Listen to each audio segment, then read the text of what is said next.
Je ne pense pas qu'il y ait d'exilés politiques au Bénin.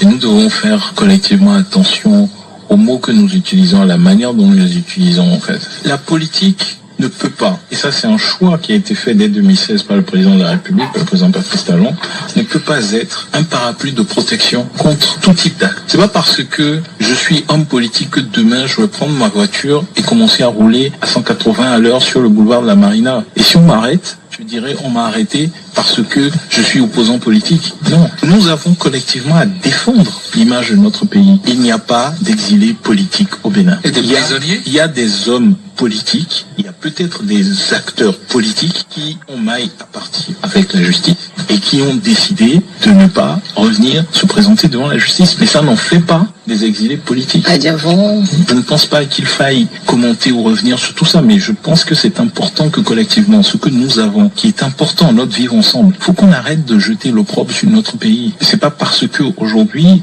c'est le président Talon qui est président de la République, que c'est la mouvance soutenant le président Talon qui est aux commandes, qu'il faut jeter l'opprobre, parce que le Bénin nous appartient tous. Et ce qu'il y a de plus grand que nous tous, c'est le Bénin. Et on ne peut pas salir le Bénin. Nous avons une démocratie à laquelle nous tenons, nous avons des institutions qui sont solides et nous devons faire en sorte que l'image que nous avons continue d'être celle-là. Vous savez, exilé, c'est quelqu'un à qui on dit vous ne revenez pas chez vous parce que vous êtes un acteur politique. Ce n'est pas le cas. Nous avons, après 1990, beaucoup de gens ont cru qu'il suffisait de dire nous sommes une démocratie, on organise des élections tous les 5 ans, on fait ce que moi j'appelle de la cashcratie, parce qu'en fait, on organisait des élections, on distribuait de l'argent, et puis voilà, pour dire, nous sommes une démocratie, et si on s'entend entre nous, on fait nos petites magouilles, mais la réalité, c'est que tout cela a attardé notre pays, et que la démocratie sans bonne gouvernance, c'est de l'anarchie. Et aujourd'hui, moi, je veux parler aux jeunes, ceux qui ont 30 ans, qui sont nés après la conférence nationale.